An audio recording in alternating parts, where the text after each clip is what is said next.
All right, let's take a look at mitosis. So we have in front of us a little cell. You can see the nucleus that's all around the chromosomes. You can't really see the chromosomes, but if we dove into the nucleus a little bit, we would see those chromosomes. So we're going to open up the nucleus. All right, we're going to open up the nucleus and see the chromosomes on the inside of the nucleus. And these are chromosomes, which means that the DNA has already wrapped up and tightened up and condensed. So they're much more visible than just a bunch of long, stringy chains of DNA. The DNA has wrapped around the histones, those proteins, and they're wrapped up and they're really tight and condensed here. So that's what makes them really visible. So there are 8 chromosomes in this organism. So we're going to find them. We know that we get one from the dad and one from the mom of each of our chromosomes.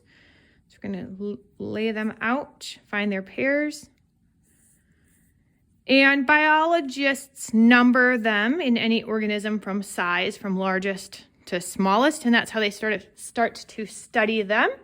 So in fact, we call that a karyotype. And we don't know when we study chromosomes in an organism and we pull them out of a cell and we lay them up in order, then we can test their genes and make sure that we have the one from the mom and the one from the dad are matched with each other, right? But when we study them, we don't know which one you actually inherited from your male parent and which one you inherited from the female parent, other than that we might be able to track back genes and say, oh, attached earlobes comes from the mom, so this chromosome must come from the mom. And not all genetics is really that straightforward, but it's easier to teach when we kind of make some of those assumptions until you get deeper into biology and genetics. So a karyotype is a study of the chromosomes, and we number them based on size, largest to smallest. So chromosome 1, chromosome 2, chromosome 3, chromosome 4. These are really pairs of chromosomes, right? One from the mom and one from the dad. It's just that we don't know which one is which. But in our cell that we're going to look at today, we're going to make some assumptions that we can detect which one is which. Chromosome 1, chromosome 2, chromosome 3, and chromosome 4, all protected in that nucleus. Now, in interphase, if this cell is, let's say it's a skin cell or a hair cell, and it's getting ready to divide, then during interphase, it's going to make a copy of each one of those chromosomes. So chromosome 1 from the mom, chromosome 1 from the dad. We're going to make a copy of those. All right, we'll put those back into our nucleus to keep them nice and protected in the nuclear envelope or nuclear membrane. Chromosome 2, we're going to make a copy of the one from the dad, copy of the one from the mom. Put that back in the nucleus. Copy of chromosome 3 from the mom, 3 from the dad, and chromosome 4 from the mom, and 4 from the dad. Now, they're in the nucleus there. Again, the nucleus isn't really sticking out of the cell. All right, so there's the nucleus. They're all wrapped around that nuclear membrane and in there. And they don't want to get lost from each other. These are called sister chromatids, and we don't want these chromatids to float apart from each other. So there's a protein called a centromere, acts in a way like a little button, and it's going to attach the 2 sister chromatids together. So let's pair them up and give them a little centromere. Okay, so they're each going to get a little centromere and get buttoned up together, paired up together. Those centromeres are also going to be really important when we have the centrioles and the spindles or microtubules pretty soon. These buttons, hold on. All right, we're going to get all of our chromosomes now back into the nucleus. All right, there's all of our chromosomes back into the nucleus. Now, that's all happening during interphase, right? If the cell is prompted to divide, then during interphase, they make a copy of all of the DNA. Now, when the cell is really ready to divide, it starts to step into mitosis. And the first phase of mitosis is prophase. And in prophase, the cell is going to start to have centrosomes These are little proteins, little cell parts that will be created or built during this time. So I'm going to kind of stick them together. All right, there's some centrosomes, and they're going to start building up some proteins called spindles.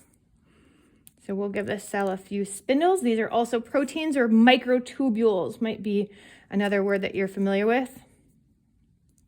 All right, during prophase, those centrosomes start to move to the poles. They're getting ready to get to their end of the cell. So here they are. And this DNA, the nuclear envelope, starts to break apart and starts to dissolve.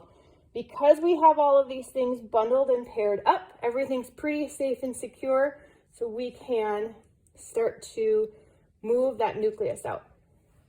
All right, so that's prophase. We're again starting to get ready. You can see some of my buttons haven't quite held on good enough. My centromeres. We'll try one more time here. So we just finished prophase, which is another preparation step. Now we're going to get into metaphase. And in metaphase, these spindles and microtubules grab onto the chromosomes. They'll grab onto those centromeres, and they will start to move those chromosomes into the midline. So they're going to grab hold of them, and they will line up each of those. So I'm going to take them away because our cell will get a little bit crowded. But that is the centrosomes and the spindles and microtubules. We're just going to set those aside for a second. It is the centrosomes and the spindles that are kind of moving those chromosomes into alignment. So they're going to move into alignment here along the midline or the middle plate. So in metaphase, the chromosomes align up in the middle phase. So metaphase is middle. Now my cell is too small for us to see them all lined up in a perfect stack, perfect line here. So you'll have to work with your imagination a little bit. Right, they would be within the cell boundary, but they would be lined up in the middle of the plate, okay, midline. So the centrosomes are on the poles, on the opposite ends of the cell, and they are moving with those microtubules. All right, they're moving those chromosomes into the midline. So metaphase, middle, metaphase, middle. All those chromosomes are in the middle. Then those spindles or microtubules start to pull the chromosomes apart. So they start to break the centromeres. They're attached to the centromeres, and they start to pull these chromosomes apart. And so they'll go through them. Again, I'm going to kind of move them out of our way. And they're going to go through one at a time and pull those chromosomes apart. And move them towards the poles, opposite poles, so that way each new cell will get a copy of, this is chromosome 3. So they each get a copy of chromosome 3 from the mom. Here's another chromosome 3. They each get a copy of chromosome 3 from the dad. Okay. And all the while then in this, so this is away, this is anaphase away. The chromosome started to move away from the midline plate. Now, during telophase, the chromosomes are still moving apart from each other, and the cell is starting to